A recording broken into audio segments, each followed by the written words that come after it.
Skimo's romantic.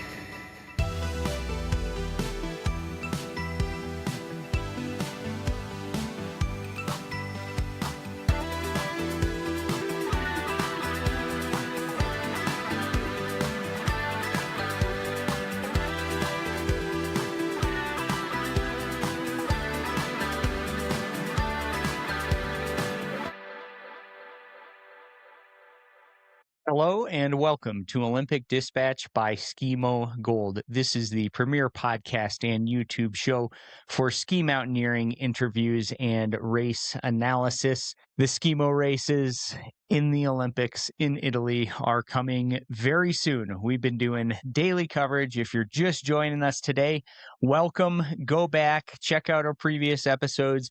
We've got medal contenders. We've got gold medal favorite Emily Harrop. We've had Italians on there telling us about the Italian culture.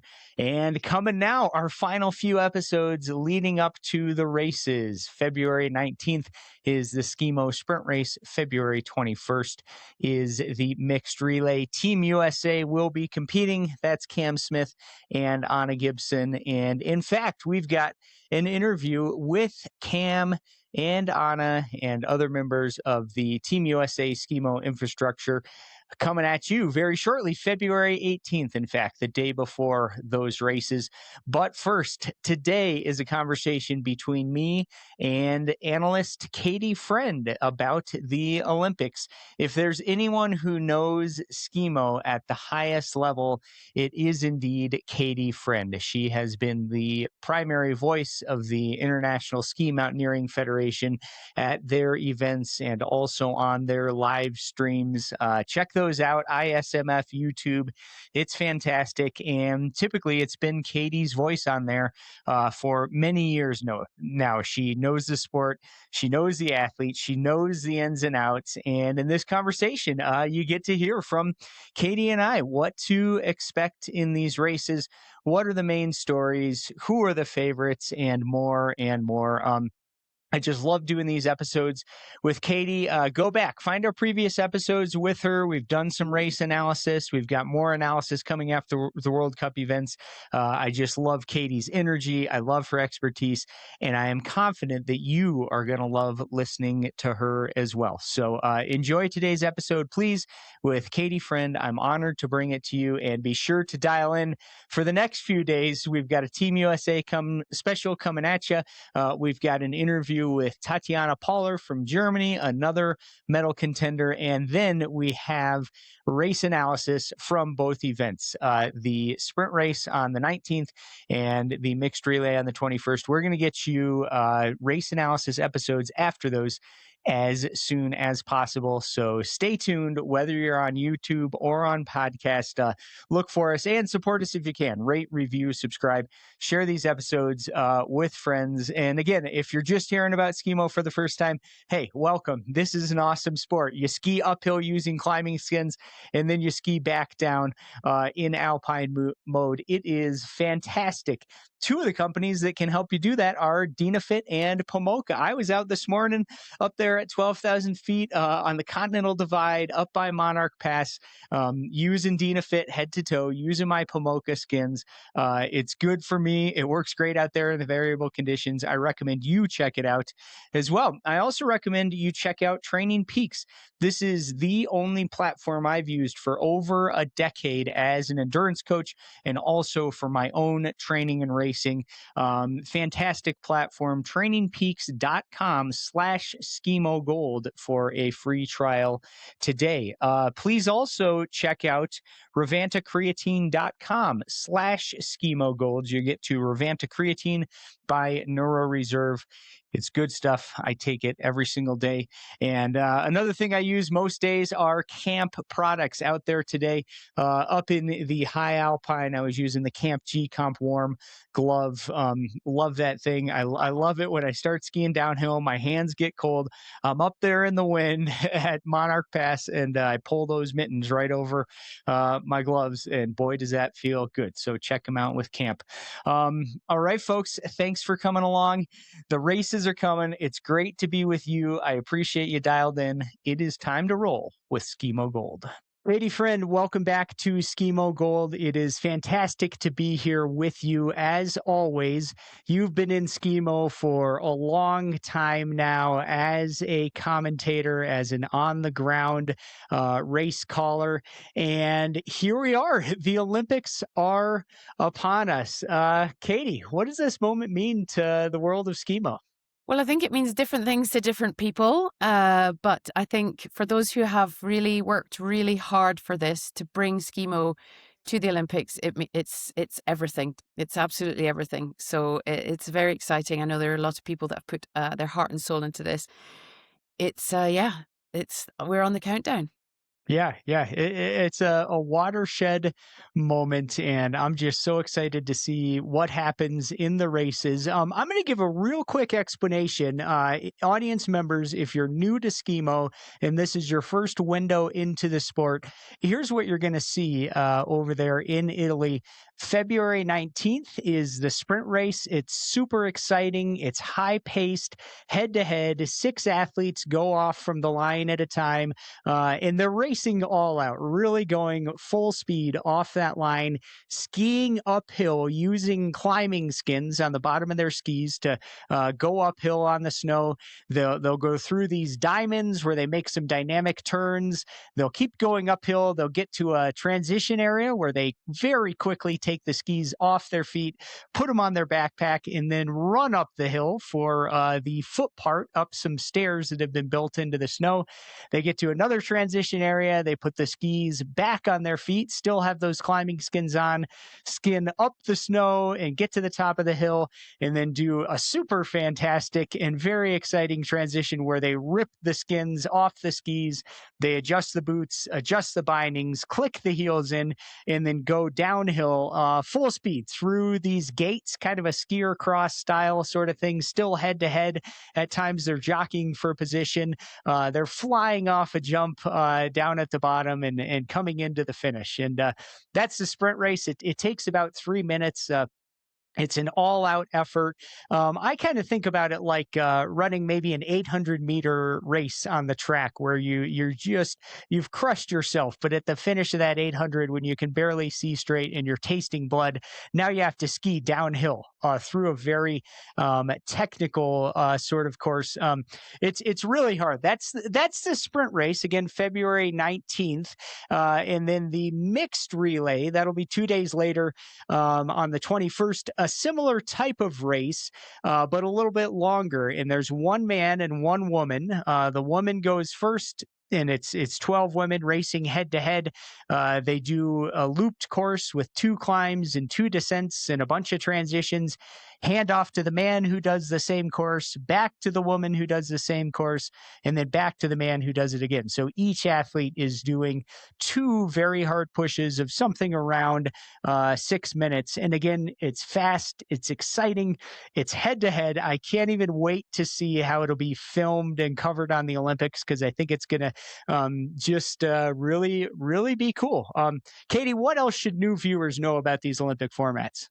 Well, what they should definitely know is that this is a taster.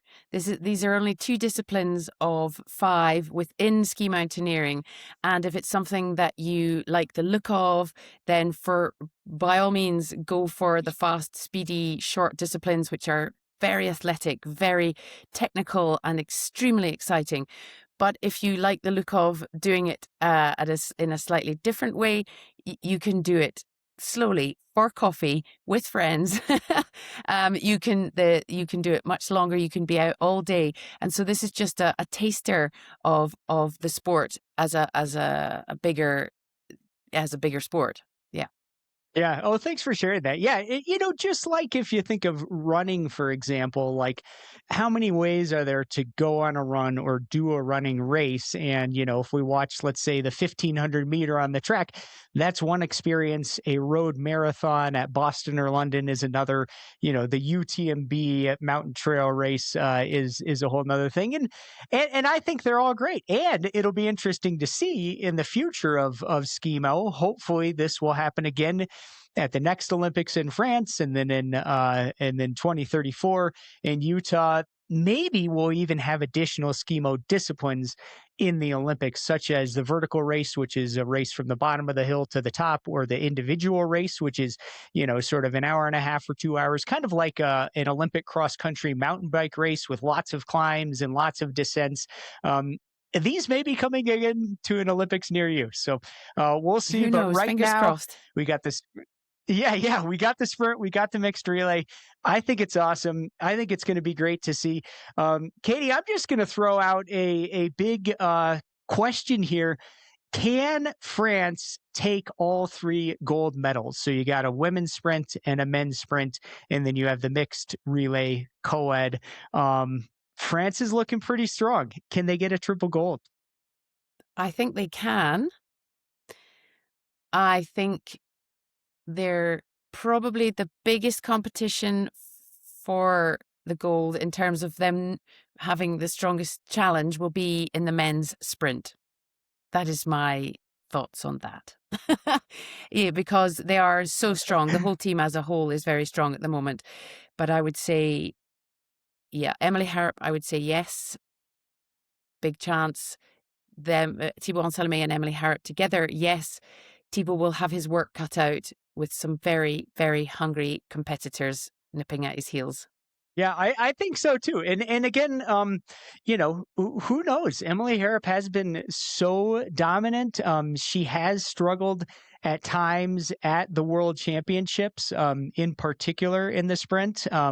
As of late, she's looked unbeatable. She's looked to be at a different level. Her mindset seems fantastic. The recent World Cups have really gone well for her in France. She's got to be the favorite. And who knows? Like, there are so many women who are right on her heels. And let's talk about those other women in the sprint, Katie. Anyone in particular we expect to see? Anyone who's up and coming? France is a deep team. Italy as well. There's a lot of athletes who are great that we expect to see.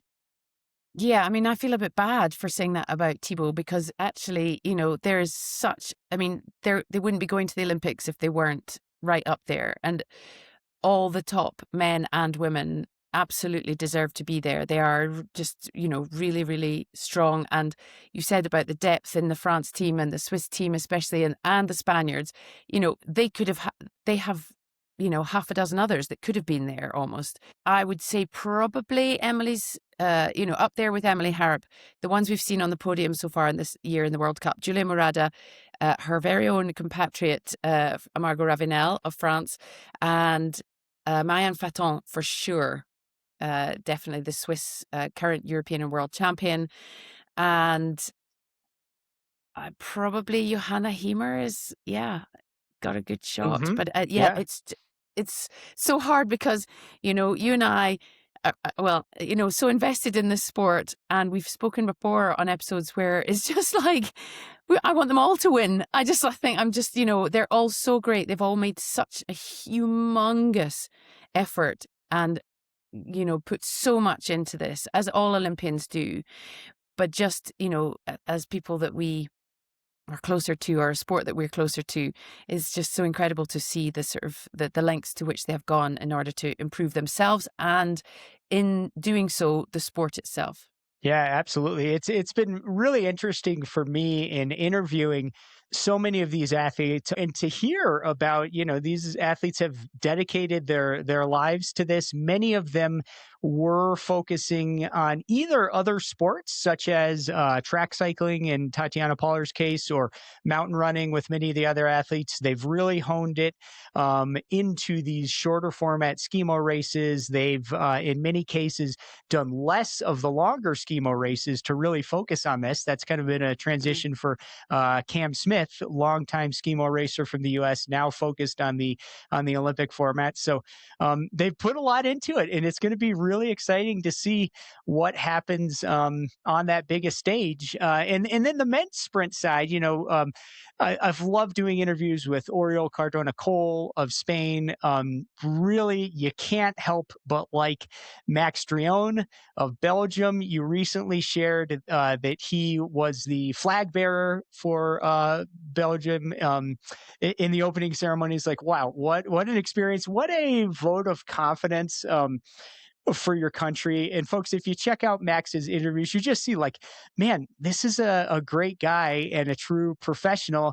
And he's got a shot at the podium. It's been a little bit out of his reach in the World Cups, most of them, but like he could totally be there as well. And he could, like you said, the if I had to call a favorite, I'd probably say Oriol Cardona Cole of Spain, who just looks so confident, so smooth, so powerful.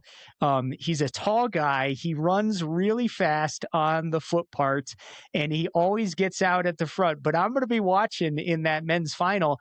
Thibaut Ansame, we saw in a recent World Cup, coming from behind, pacing it a little bit more, coming from behind. And then actually in that last World Cup, he passed Oriol on the downhill to take the win. Like, it's not over till it's over. And I think you cannot for 1 second discount the Swiss, especially the young Jon Yeah. Kissler, very much a contender for this. He is absolutely on fire. And the Arno Lieta, who was one of the very first athletes to ever specialize in the sprint. There's Nikita Filipov, individual neutral athlete, Yeah. Yep. just absolutely also on fire. Also a trail runner. So there's just again so difficult to call. So difficult. Yeah, yeah. I want to mention Filipov a little more because I think this is super interesting. I'm hoping to do an interview with him sometime soon. Just 23 years old. He's from Russia, competing without a flag, right? And it's called the individual neutral athlete. My understanding is that because the Russian flag and country representation is not allowed in the Olympics. Some athletes are, they're basically competing on their own, and I'm really curious in terms of like what does it take to get to this level without the sort of country involvement, the support, the national organizing. I can only imagine what Filipov has had to do on his own to get to these World Cups, to get to this level, and to have, if we go back to sort of late last season, he was kind of chomping at the heels. He has always looked incredibly strong. His form is still a little bit unorthodox, we'll say, but it's smoother than it was before. And this guy is an athlete. I did a little bit of digging on Filipov to see what else I could find out. His coach, Dad Alexei, both his dad and his coach. His dad is a former ski mountaineer. Nikita himself was focused on biathlon as a kid up until 2017. There's a story that says he loved eating pasta bolognese at the Skimo World Champs in 2017 and decided he wanted to go for it in Skimo. And boy, has he gone for it. In addition to mountain running, he's probably got ultra runs in his future. Here's a workout that he says he did. This is from mountainrace.ru, an interview that he did with a Russian website. And Nikita says, quote, "My favorite strength combination is on the stairs in a multi-story building. I take two weights of 24 kilograms each and walk 2 floors. After that, I put the weights down and jump multi-hops for 2 floors immediately. After the jumps, I return to the kettlebells and repeat the cycle 18 to 25 times." So Wow. that sounds pretty hard to me. And I wasn't, watching this guy, like, talk about raw power. This season, he's been off the line very, very fast. And I'm excited to see what happens, in the Olympics for him. Yeah, very exciting indeed for him, yeah, we've talked about it before, that the raw power is definitely there, because although the technique has improved, you can still see, there's still more improvement to come compared to those who are more experienced, a little bit older, been on the circuit a bit longer. So yeah, the strength is there for sure. And thanks to Dina Fit and Pomoka for supporting the Skimo Gold podcast. I'm a long way from the Olympic level, but like many of you, I love getting out there skiing, downhill skiing, uphill skiing, in the resort, out of the resort. And literally every day that I'm skiing, the layers that are facing the environment for me are Dina Fit. I've got Dina Fit hard shell pants and jacket that I wear out on my downhill days or on the touring days when it's really cold. And I've also got a touring pant and jacket that I wear literally every single day when I go up there at the high elevation Monarch Mountain. It starts at 11,000 feet and goes up from there.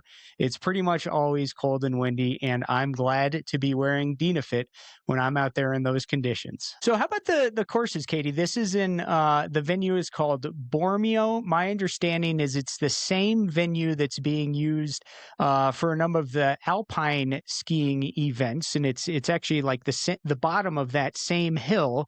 And when it's time for the Skimo, they're going to bring out the plows and shovels and stuff and make the course with the berms on the downhill and the steps and the diamonds and everything. There was an Olympic test event last year for the World Cup where we got to see this course in action. Does anything stand out to you from this particular venue and course? Yeah, well, I'm going to correct you just slightly, only because I only just found this out, actually. Sorry, and I'm just looking for it on my laptop as we speak. But the course is already there. So yes, Oh, it is. Okay. the alpine skiing happens before, but the course is Yep. already there, or much of it anyway, sitting just off as you look at the slope. Off It's to at the the side. Stelvio Ski Okay. Center. Yeah, it's off to the left. Yep. Now, what I can't tell is, I suspect that's only half of it. I can't really tell, but it's already beautifully built, and Yeah. it looks amazing. And yeah, it's what is quite exciting, I think, for the athletes, the ones I spoke to at the weekend when I was in in Boitol in Spain for the last World Cup, is that they were racing there at over 2,000 meters, and even the strongest of them felt it. It's high. Whereas at Bormio, they'll be racing at, I think it's just over 1,200 meters. So it's a big I think so. drop. Yeah. It's almost 1,000 meters, or about 800 meters less in altitude. And so that they were all saying, well, it's great. We'll have tons of oxygen. And the Stelvio Ski Center, I think, from what I hear, 4,000 seats. There's a big stand, like a grandstand, as you look straight Hmm. at the course. And I believe there's a section on the side as well where they can take more people, and tickets are going like hotcakes. So yeah, it should be really exciting. And the course itself, I can't. Yeah, I mean, it's the same as it was in the test event. So if anybody wants to go and have a look, you can go onto the ISMF YouTube site and look at Bormio in 2025, and you will see the course there as it was, because they've just replicated it. I loved watching that test event. I love on the downhill. They've built these big berms. Again, it kind of looks like a skier cross or border cross sort of feeling. There's a fun jump.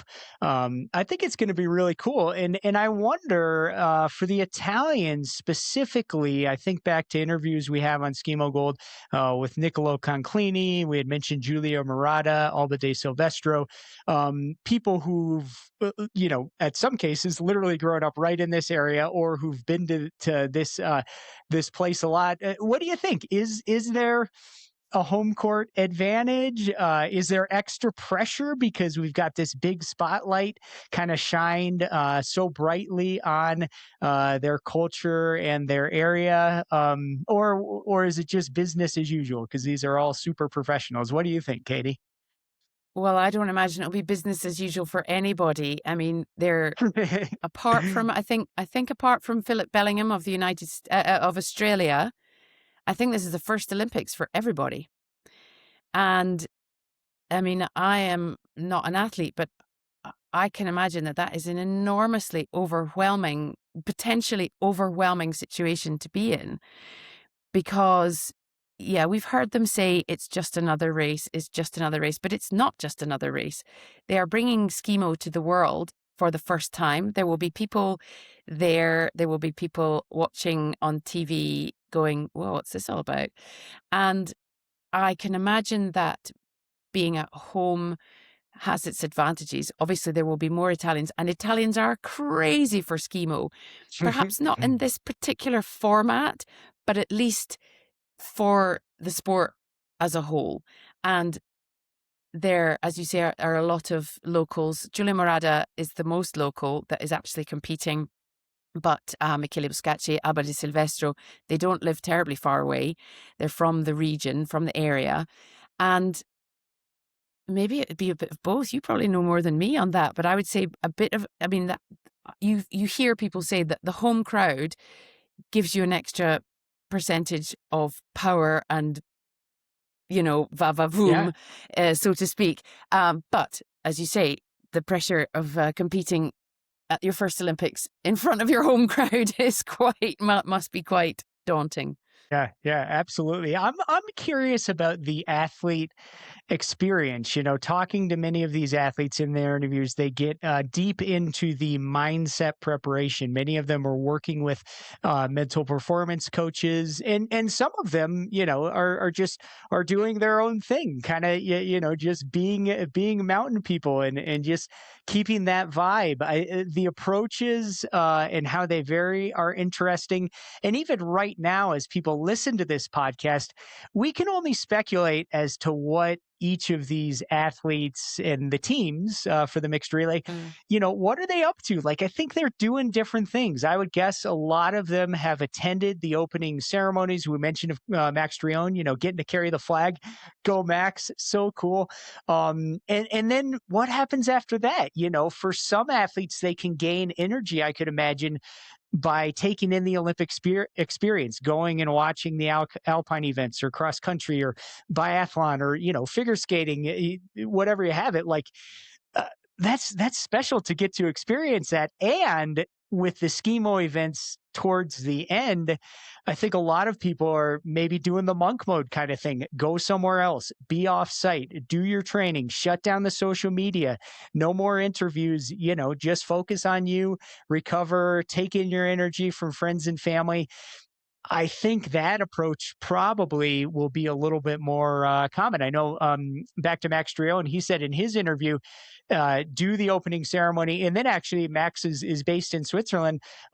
He's going home and he's just going to be there with his close friends, his family, his coach and friend, Pablo Raul, and just, take it more as a normal event and then come back to the venue, whatever you usually do for a World Cup, a day or two before. So, different things for different people, and it'll be interesting to see how that comes out. Yeah, it will because and I believe, it's a bit of a circus. There's a lot going on, and you see on the social media, there's the athlete village, there's the party this, and there's you know, Australia house and the Swiss villa. There's a Yeah. lot, and it must be, you know, e- so exciting and just yeah. I mean, I can't speak to it at all, but it would just. I imagine that there will be a lot of just trying to stay in a bubble.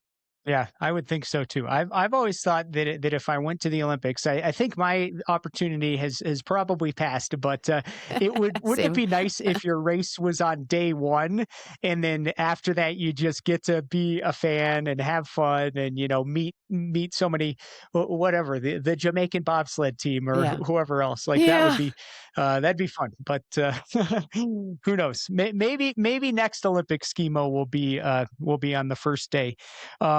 Here's another question I have, Katie, and I think maybe the listeners might have it as well. a new sport. Many of these athletes, they're kind of household names to you and I, but they're new names to other people. And the question is begged, how professional are these athletes? How good are they? How would they stack up to, athletes in other sports, winter sports, summer sports, etc.? Do you have any thoughts on that, Katie? How professional are they? Like, what is the level in Skimo? Well, I think you're probably better placed to answer that than me. I can tell you that from my knowledge, it's still a really small sport. And there are very few people, you can't do it for a living. So in terms of professional from that perspective, none of them. Like as in it's not their job, it's not their you're not a foot and they're not footballers or whatever. Uh and but in terms of their fitness and their abilities, I mean, I always think, again, I'm not a coach or I'm just somebody who talks about it a lot. But and I would love your Yeah, thoughts on this actually. I tend to think they must be amongst some of the fittest people in the world because there are so many different elements to it. There's the ability to go uphill fast, fighting any sport that fights gravity. You've got to be super fit. You've got to have, as we've talked before, that ability to go from having your heart rate through the roof to doing this extremely complex technical movement, that you should be able to do in your sleep, but with everything that's going on, like the biathlon, and then to ski exceptionally well. And you see them going up the hill. And for anyone that might be thinking, well, yeah, you've probably got strong legs, they need to be really strong on their upper body as well. Because if you're not yeah, working 4x4, as I was once taught by Arno Gasser of the Swiss team, your arms are making as much of a difference. It's like the cross country, like the biathlon. And so I tend to think that while they don't look like rowers or swimmers or whoever they're the biathletes who people say are all body fit, it must be that they are amongst the fittest all body, all over body fit athletes around. Your thoughts, yeah, please, yeah. because I'm just Yeah. surmising. No, Katie, I agree with you. I think that these athletes we're going to see on the starting line in Bormio are truly amongst the fittest in the world. And also for these particular disciplines, the 3 minute sprint and then a 2 by 6 or so minutes mixed relay. They're some of the most dynamic athletes in the world because they have to have an incredible range of, on the one hand, speed, explosivity, power, and VO2 max performance, but also endurance to a significant extent. And in some ways, it is very similar to an event like the biathlon, where these athletes are going all out at a max heart rate and then pausing to do highly cognitive and technical tasks. So, a little bit of outside evidence. So, how do these athletes stack up? Well, let's look at Anna Gibson from the U.S. Anna is relatively new to Skimo. She's done just a couple World Cups, and now here is all the way at the Olympics competing with Cam Smith, a longtime Skimo athlete. They're doing the mixed relay, representing the red, white, and blue. Go Anna and Cam. We are behind you guys. But Anna has been basically a world class athlete in many sports. As a kid, she was a really good alpine skier. In high school, she was an outstanding runner and also a national champion cross country skier. And then in college, she was a standout runner in track and cross country. Post collegiately, her first professional contract with Brooks was first, I think, for track and road running. So she still in the last few years is running professional level times on the track in the 1500, for example, and then recently has shifted in running to trail and mountain running. She finished third at the World Championships in the vertical race. pretty similar to Skimo, start at the bottom, finish at the top. So she's really at, at a pro level in those sports with the ski background. Throw it in, she can do it all on skis. So she's world class. And then another example of a many of these athletes are crossover athletes into running. That could be road and is especially shorter trail running races. Athletes like Cam Smith, Max Drione, Oriol Cardona Cole, so many others are competing at that top level in running. And then I was going to say another crossover is Paul Verbniak, who is competing for Austria in Skimo here in the Olympics. He's been looking great. Very strong relay team with Johanna Hemer. Looking forward to see what they can do. But Paul is a pro cyclist with a Little Trek development team, so he is riding, in the peloton with names like Matthew Van Der Poel and Tadej Pogacar. And so far, he's not beating them on the bike, but just to be able to hang in the peloton in these kind of events, I think it speaks to that level. And then in terms of professionalism, you began to touch on that, Katie. It's kind of interesting. We look at some of the newer or sports that we think of kind of semi-obscure Olympic sports. There's a whole mix. We've got the athletes who are in the headlines in alpine skiing or whatever, and they've made a whole lot of money with sponsors and endorsements, et cetera, over the years. Many Olympians are scraping it together, and they're working jobs. They could be teaching school or working at Home Depot or making drinks at the coffee shop. In addition to training, probably most Olympians, I know these Skimo athletes, 20 plus hours a week, often 30 hours, putting in those base miles in the summer, alongside work, and that looks different for different athletes. I know in the United States, the typical setup for most endurance athletes is the income usually comes from sponsorships, and those vary from person to person. Like I said, Anna's lucky at a young age to have been well supported from shoe sponsors like Brooks. Cam Smith, for many years has been a pro level athlete and worked a job. He has a great summer job in Crested Butte, facilitating outdoor trips for people with physical disabilities, and it's a super cool job. It manifests Cam's joy and his giving to people, but also up until this year, he's had to have a job. Just this last year, his personal sponsorships have kicked up enough that he could just, quote, just be a pro athlete. And maybe that may have, here he is, he's in the Olympics, maybe that pushed him over. I also know, talking to Emily Harrop, talking to, as I recall, some of the Italian athletes, some countries have a military structure where an athlete is in the military. And I think that means they have to do training, they have obligations, they have, they're probably not going to be deployed, but they have, these obligations of being in the Army. And they have a position basically as a pro athlete where that's kind of paying for their training, their lifestyle, et cetera. They may not be, I would guess, saving a whole lot, but they have kind of a pro lifestyle through that. Do you have any insights into that, Katie, in your conversations with any of the athletes? Well, more just in my sort of, I live in Switzerland, so I know that is a thing.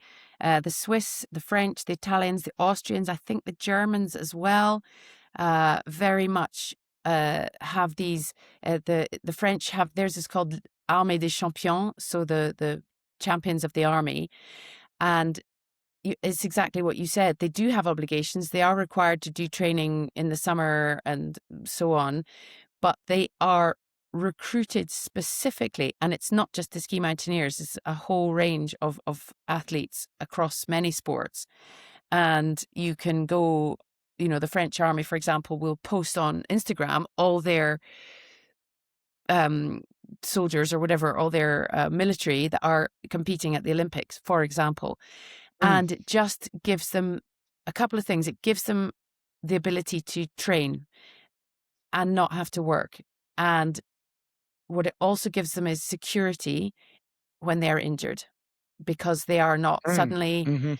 under pressure to have to find a job or work, or they've got insurance, and they are looked after and they are supported if they are unable to compete. So I think that's the great, Yeah. and I didn't know about this until I moved to Switzerland, but they also used to have here in Switzerland some of the best Swiss ski mountaineers. I'm talking maybe 10 or so years ago, where there was a customs, the border guards had a team as well. And it was, and sometimes you could rock up to the border between Italy and Switzerland, and the person who was saying "halt" was a world champion ski mountaineer. It was brilliant. Mm-hmm. So yeah, there is that. But Excellent. many of them are students. So, Mm. for example, Nicolo Canclini, who's not going to the Olympics, but he's just finished his law degree. Max Drian has just finished his master's. Um, uh, Mariana Igichkova, who is not a student, but she's a doctor of geology, so and a mountain Yes. leader. So they have, many of them are, still trying to think about what's next, because they can't always. With every sport, there is perhaps a line where you have to think, what do I do next? But when I was working at the FISU, the University Games last winter, I spoke to a lot of the athletes there, and they were telling me that they do, for example, I think Margot Ravenel is at university in Grenoble, and in the Mm. winter term, she doesn't go at all.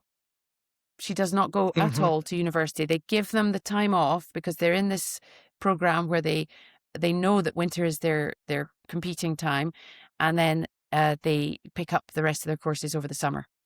Don't quote me 100% on Yeah. that, but that's how I understood. That's what I understood that they do. So a lot of these universities in mountain regions with really good athletes, that is one of the things that they provide for their students, which I think is amazing.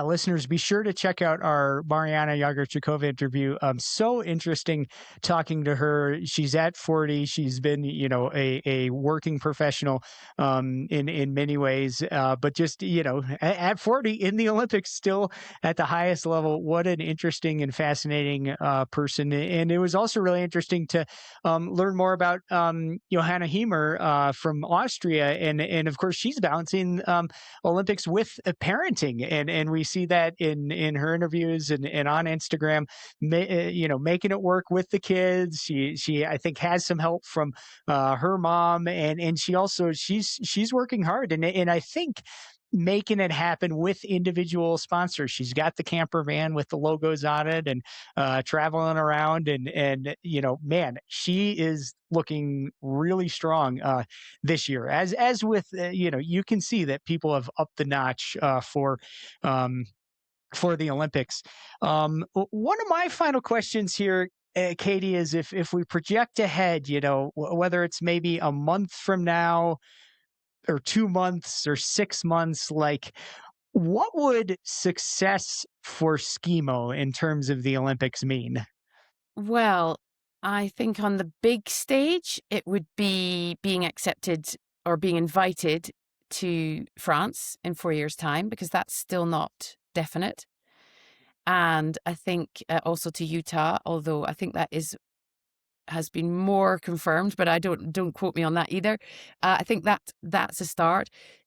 Secondly, potentially, as we've talked about before, maybe introducing one or more disciplines.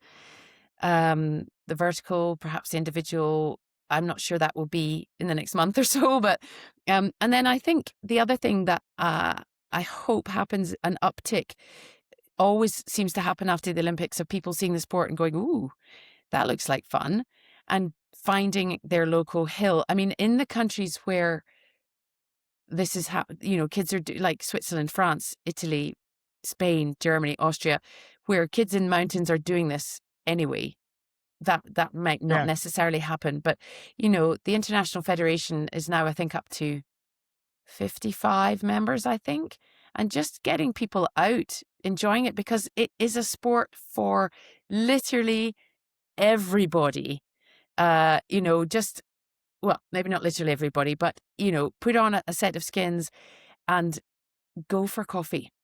go up the mountain and have a piece of cake. That's how I started. And it's just fresh air and exercise. And it doesn't, don't have to be, in fact, most people will hope they're not with a heart rate of 180 plus, in Lycra on Yeah. doing technical transitions.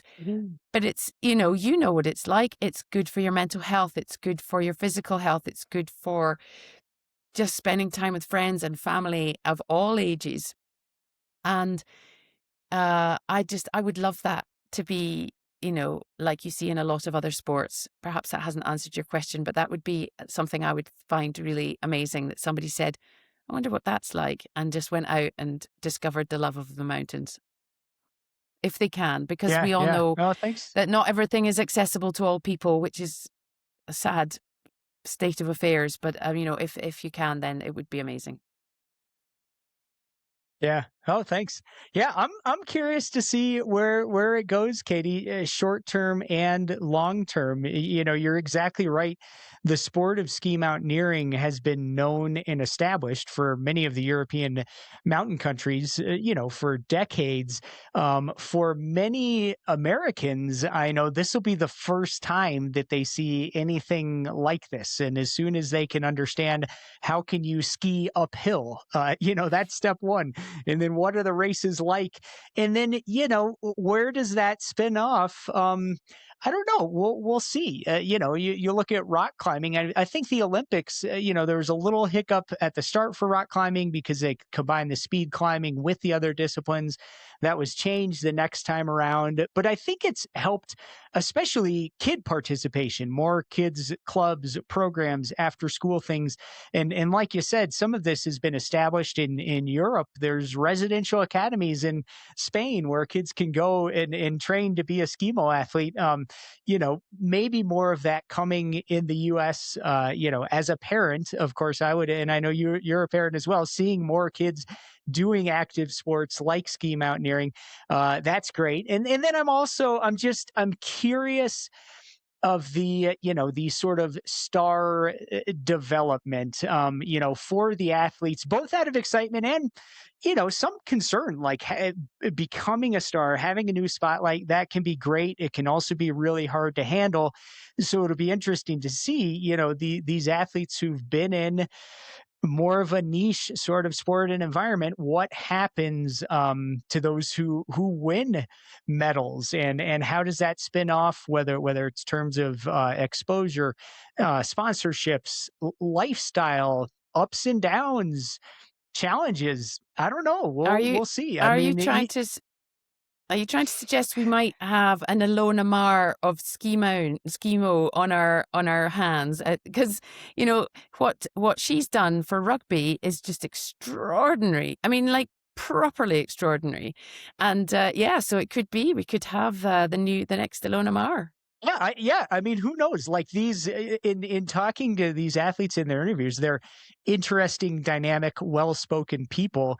You add to that an Olympic medal, or even just, I'm seeing already an Olympic appearance, here in my Mm. state of Colorado, seeing all the media on Cam Smith and Anna Gibson, and, my father-in-law, called me so excited. The Denver Post, the newspaper here in Denver, Colorado, has a full front page story about Cam Smith. And he's calling me, Travis, do you know Cam? And I'm like, yeah, man, I know Cam. And, my father-in-law thinks I'm really cool because I know Cam. So, Ah. Well, it'll just be, yeah, interesting to see. when I was in Spain for the Boitol event, and I was calling Oriol Cardona call onto the stage in the sprint race, and there was a row right in front on the stage, and this is a tiny, tiny village in Catalonia, and the I was just about to call his name, and this little kid went, Oriol Cardona, call! And they just all like started giggling and like cheering, and he's such a lovely, I mean, they're all just good, lovely people, and he's just this lovely, he's not a boy anymore, but he is a boy to me. He's a lovely boy with a big smile, and he just was waving, and Yeah. like when I announced his name, the place went crazy. And when he and Anna were second in the mixed relay, the place went crazy. And there's not big crowds at Skimo event normally at a World Cup, but Yeah. it was just so lovely that they were just so, these tiny kids were so excited to see them. It was just brilliant. I loved it. Mm. I love it. That's the magic. And I think a big piece of my own journey as an athlete and as a person was the up to as a kid, the endurance athletes, Greg LeMond on the bike or Mark Allen in the triathlon, and knowing that kids are going to be seeing Cam and Anna and Oriole and boy, Emily Harrop. I mean, there's a good person to try to be like. I think it's awesome Yeah. that these athletes are on the stage, and I just can't wait to see Katie. Hey, folks, this is Travis Macy. I'm the host of the Skimo Gold podcast. Thanks, as always, for listening.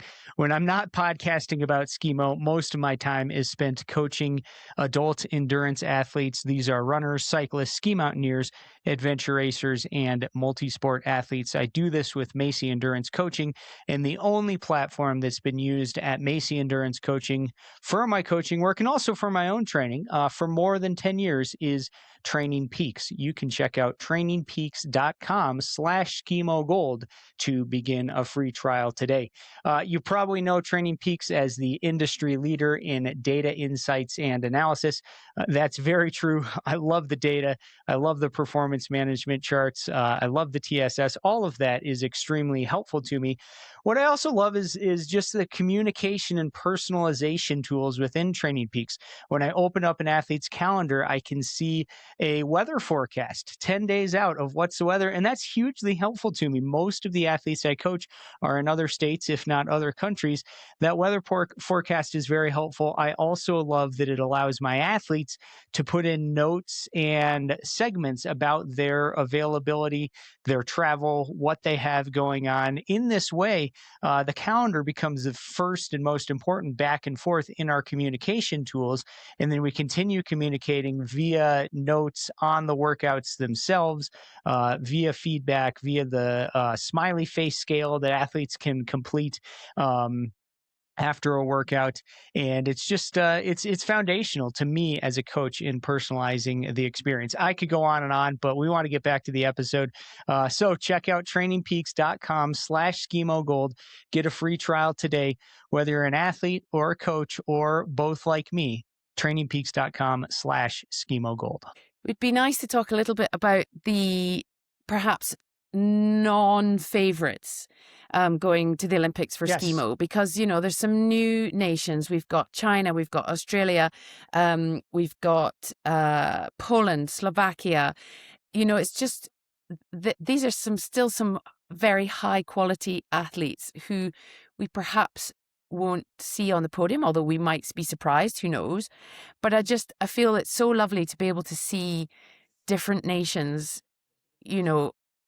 at this high level. We've got um, Philip Bellingham, we mentioned earlier, going to his fourth Olympics, first as a ski mountaineer, and Lara Hamilton, Yep. both from Australia, both with very different backgrounds, very different stories. And you mentioned the mums, you mentioned Johanna Heimer is a mum, but so is Iwona Janaszek from Poland, so is Rebecca Mm. Chuli from Slovakia, and, all managing quite small children through this process as well. And it's just... we've talked about this before, but what will the next Olympics look like? Like when we get there, Yeah. what will it have inspired in those countries to sort of bring for the next or the next after that? I think that's really exciting. Yeah. Oh, absolutely. Yeah. And watching, the Chinese in the Youth World Cup last year, boy, they are bringing it for the future, and clearly they're training hard. They're doing the right things. They're technically sound, and it'll be very interesting to see Mm. how they move forward. And I was chatting to the Norwegian coach in Spain, who happens to also be Ida Valdal's stepfather. So Mm. everyone keeps it in the family, and he runs a program in Norway, because obviously the Scandinavians are much more known for their sort of cross-country biathlon, ski orienteering, that's sort of the very skinny skis. But he is Yep. running a program for schools, universities, grassroots, just trying to really build up a good, strong base for the Norwegians. So that's also kind of exciting because it's not something that they're particularly known for. Sweden, who are not going to the games but were very close, also have got a good history and trying to build up as well. So it's yeah, I think that's going to be great. Yeah, cool. Thank you for bringing that up. My final point is just a real brief discussion of post Olympics with more Skimo here this year. Again, if you're new to this sport and you find you like Skimo, keep checking it out. Keep watching. Go to the ISMF YouTube channel. That's the place to watch.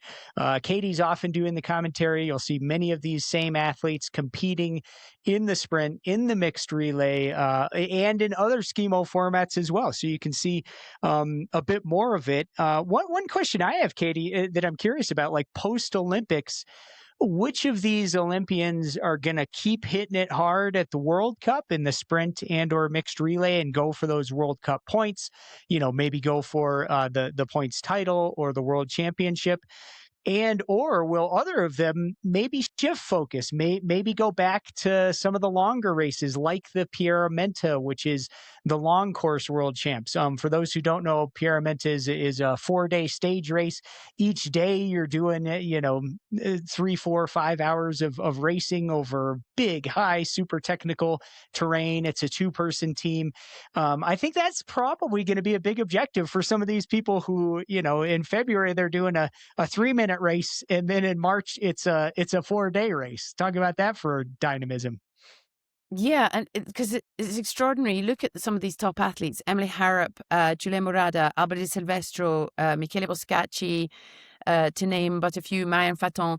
All of them, most of the ones I just mentioned, have world championship individual team long distance titles behind them, and many of them are multi-talented. I mean, they're all multi-talented, but many of them have had to work very hard to come to the shorter distances. And I think it will be interesting. I think there are the sprint specialists who will stay, and there are those who, yeah, I don't know, because what if you are, for example, like Emily Harrop or Giulia Murada or Alba Di Silvestro, and you are very good at all of them, and especially you're very Hmm. high up to near the top of the rankings for 1 or more years.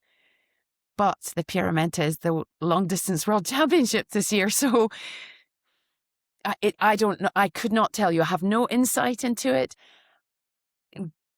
How does it work with sponsors? How does it work with whether you're standing in the World Cup rankings makes a difference to your sponsorship for the next year? I don't know very much about that sort of thing. I think it would be really interesting. We've also got European Championships coming up with all the different disciplines.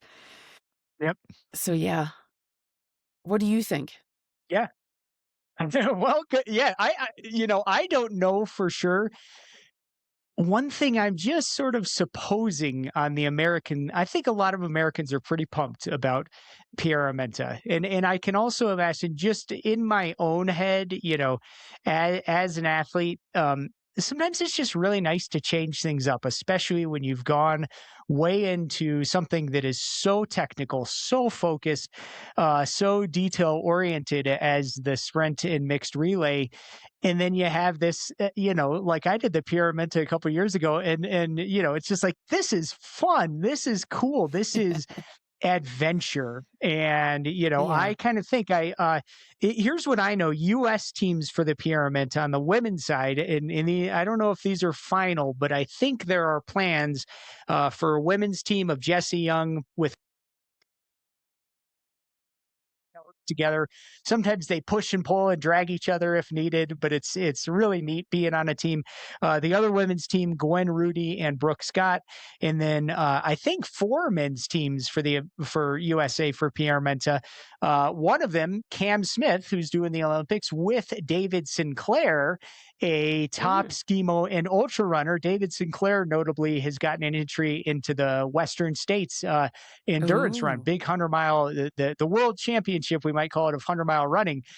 David's being talked about as a favorite for that. So, Cam's coming from a 3 or 6 minute race. David's coming from ultra training. They'll meet in the middle for the Pierre Menta. And then the other men's teams, John Gaston and Griffin Briley, who we've talked about, Tom Goth and Logan Graydonis, Colin Kelly and Jules Gogley. So, real strong teams. I think energy may go that way, but I don't know. That doesn't mean you also can't be doing the World Cups. And before we forget, we gotta, here I am in the U.S. Let's talk real quick. Team USA, Cam Smith, Anna Gibson, mixed relay. They squeaked into the Olympics after last season. They were right on the edge. They had to win, or they had to beat Canada in a World Cup in December. They won that against Canada, and they won the overall. It was a huge jump. The next World Cup they did in Spain, they finished 7th. They were kind of just off of that top pack. But Katie, I think they could be there. I think they could be in that mix with that lead pack coming down towards the finish of the mixed relay. Anna Gibson, she's only done 2 World Cups. I think she can only get better. Cam Smith, he's on an upward trajectory. He recently finished 6th in a vertical in Andorra, which was a great result. I'm getting butterflies just thinking about it. What do you, Katie? Any thoughts on the Americans? Well, I mean, they did super well in Boitol in Spain. They were with that leading pack. I mean, just behind. And I mean, I know very little about Anna as a ski mountaineer. Nobody really does. But I think, so much of this, what she will bring to the party, from what I understand, is, you've mentioned it before, she's already a very experienced athlete. So going to something Yes. like the Olympics, while she's not done that before, the ability to cope with a very, very, very big event with, world championship titles and so on, um, will stand her in good stead, I should imagine. And honestly, if you can come out at your very first ever Skimo World Cup and win on such a technically difficult sport, I think there's a good chance. Yeah, I think so too. And Katie, I think you're right. Listeners, go back, find an interview that I did with Cam and Anna before they qualified for the Olympics.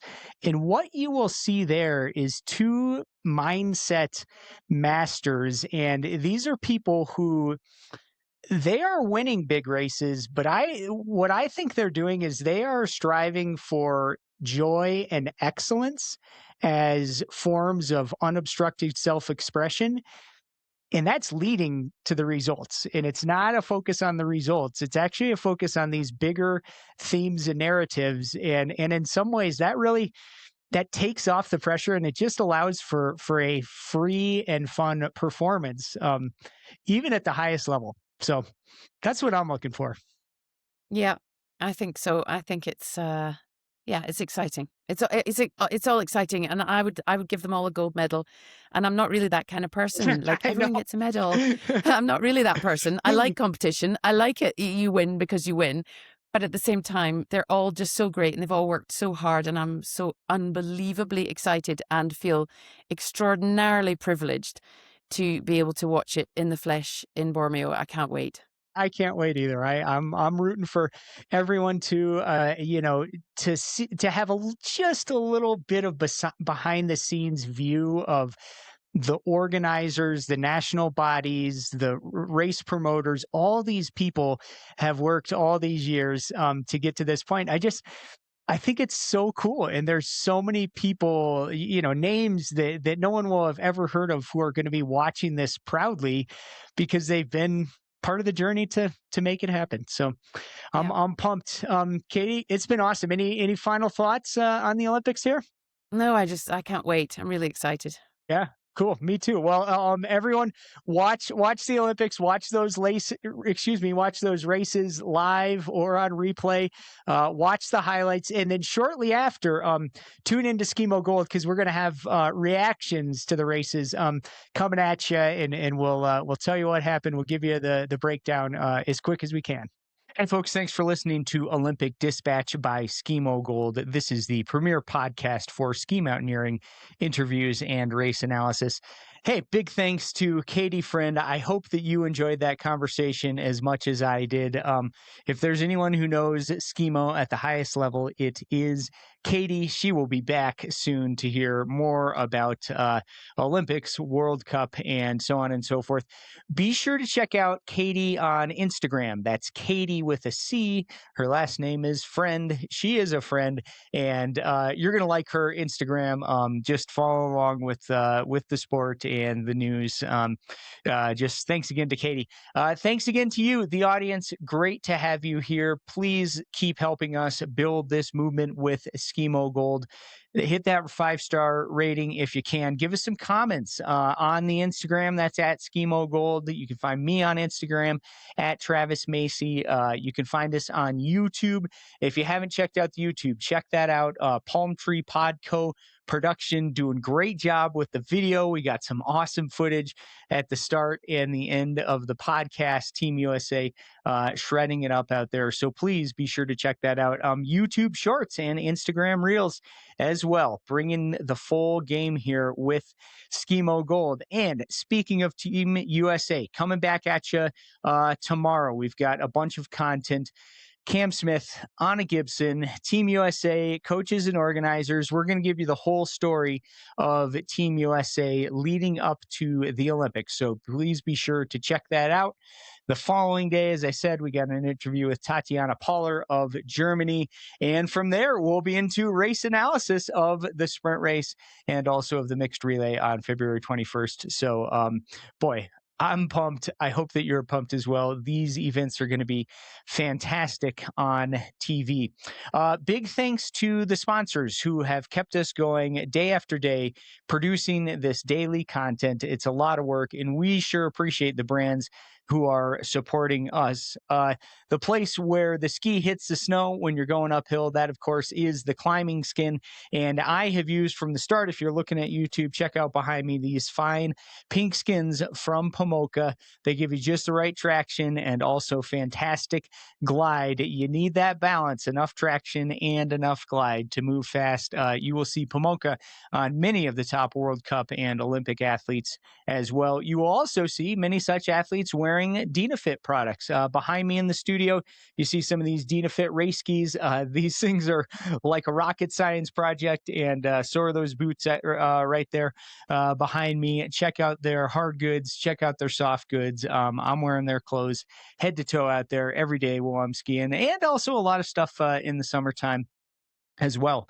Please check out trainingpeaks.com/Skimo Gold for a free trial today. If you're an athlete or if you are a coach, Training Peaks provides thorough data and comprehensive communication tools. For me, that really empowers the person first coaching that I've done for over a decade with ski mountaineers, runners, cyclists, multi-sport athletes. Honestly, I could not do it without Training Peaks. So if you're an athlete or a coach or both like me, trainingpeaks.com/Skimo Gold, get a free trial today. Please also check out revantacreatine.com/Skimo Gold.